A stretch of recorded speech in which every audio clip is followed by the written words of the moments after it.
Hello guys, welcome to my mini vlog. Guys, first time ನಾನು ಬೇಗ ಇದ್ದಿರೋದು, ಯಾಕಂದ್ರೆ ಗೌರಿ ಗಣೇಶ ಹಬ್ಬ ಇತ್ತಲ್ಲ, ಪೂಜೆ ಮಾಡೋಣ ಅಂತ ಬೇಗ ಇದ್ದೆ. ಹಂಗೆ ತೇಜು ನಾನು ಇಬ್ರು ಕಾಂಪಿಟೇಷನ್ ಅಲ್ಲಿ ಬ್ರಷ್ ಮಾಡ್ತಾ ಇದ್ವಿ. ಸೊ ಇಬ್ರು ಮುಖ ತೊಳ್ದಾಯ್ತು. ನಾನ್ ತೇಜು ರೆಡಿ ಆಗ್ಲಿ ಅಂತ ಅನ್ಬಿಟ್ಟು ಅವ್ರಿಗೆ ಡ್ರೆಸ್ ಕೊಟ್ಟೆ. ಸೊ ಇವತ್ತಿನ ಸ್ಪೆಷಲ್ ಗೌರಿ ಗಣೇಶ ಹಬ್ಬ ಇರೋದ್ರಿಂದ ನಾನು ಸ್ವಲ್ಪ ಸ್ಪೆಷಲ್ ಆಗಿ ರೆಡಿ ಆಗ್ಬೇಕಲ್ಲ.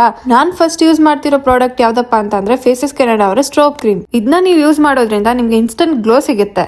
ಅಷ್ಟೇ ಅಲ್ಲದೆ ಇದರಲ್ಲಿ ಶಿಯಾ ಬಟರ್ ಮತ್ತೆ ಹೈಲರಾನಿಕ್ ಆಸಿಡ್ ಕೂಡ ಇರುತ್ತೆ. ಇದು ಆಲ್ ಡೇ ಹೈಡ್ರೇಷನ್ ಆಗಿ ಇರುತ್ತೆ. ನೀವೇ ನೋಡ್ತಿರ್ಬೋದು ನನ್ನ ಫೇಸ್ ಎಷ್ಟು ಗ್ಲೋ ಆಗಿದೆ ಅಂತ. ನೆಕ್ಸ್ಟ್ ನಾನು ಯೂಸ್ ಮಾಡ್ತಿರೋದೇ ಫೇಸಸ್ ಕೆನಡಾ ಅವರ ಹೈಡ್ರಾ ಮ್ಯಾಟ್ ಫೌಂಡೇಶನ್. ಈ ಫೌಂಡೇಶನ್ ಜೊತೆ ಸ್ಟ್ರೋಬ್ ಕ್ರೀಮ್ ನ ಮಿಕ್ಸ್ ಮಾಡಿ ಅಪ್ಲೈ ಮಾಡ್ತಾ ಇದೀನಿ. ಇದನ್ನ ನೀವು ಫೌಂಡೇಶನ್ ಆಗಿ ಯೂಸ್ ಮಾಡಬಹುದು, ಹಾಗೆ ಮಾಯಿಶ್ಚರೈಸರ್ ಆಗಿ ಕೂಡ ಯೂಸ್ ಮಾಡಬಹುದು. ಅಷ್ಟೇ ಅಲ್ಲದೆ ಇದು ಬಿಲ್ಡೇಬಲ್ ಕವರೇಜ್ ಕೂಡ ಕೊಡುತ್ತೆ ಅಂಡ್ ಇದು 24 hours ಹೈಡ್ರೇಷನ್ ಆಗಿ ಕೂಡ ಇರುತ್ತೆ. ರಿಸಲ್ಟ್ ನ ನೀವೇ ನೋಡ್ತಿರ್ಬೋದು ಫೇಸ್ ಎಷ್ಟು ಗ್ಲೋ ಆಗಿದೆ ಅಂತ. ನೆಕ್ಸ್ಟ್ ನಾನು ಯೂಸ್ ಮಾಡ್ತಿರೋದೇ ಫೇಸಸ್ ಕೆನಡಾ ಅವರ ಕಂಫಿ ವಾವ್ ಮ್ಯಾಟ್ ಲಿಕ್ವಿಡ್ ಲಿಪ್ಸ್ಟಿಕ್. ಇದು ಟ್ರಾನ್ಸ್ಫರ್ ಪ್ರೂಫ್ ಹಾಗೆ ಲಾಂಗ್ ಲಾಸ್ಟಿಂಗ್ ಆಗಿ ಕೂಡ ಇರುತ್ತೆ ಅಂಡ್ ಇದು ಹೈಲಿ ಪಿಗ್ಮೆಂಟೆಡ್ ಕೂಡ ಆಗಿದೆ. ನೀವೇ ನೋಡಬಹುದು ನನ್ನ ಫೈನಲ್ ಲುಕ್ ಹೇಗಿದೆ ಅಂತ. ಸೊ ನಿಮ್ಗೂ ಏನಾದ್ರೂ ಈ ಪ್ರಾಡಕ್ಟ್ ಬೇಕು ಅಂದ್ರೆ ಪರ್ಪಲ್ ಆಪ್ ನ ಡೌನ್ಲೋಡ್ ಮಾಡಿ, ಹಾಗೆ ಕೆಳಗಡೆ ಕಾಣಿಸ್ತಿರೋ QR ಕೋಡ್ ನ ಯೂಸ್ ಮಾಡಿ ಕೂಡ ನೀವು ಬೈ ಮಾಡಬಹುದು.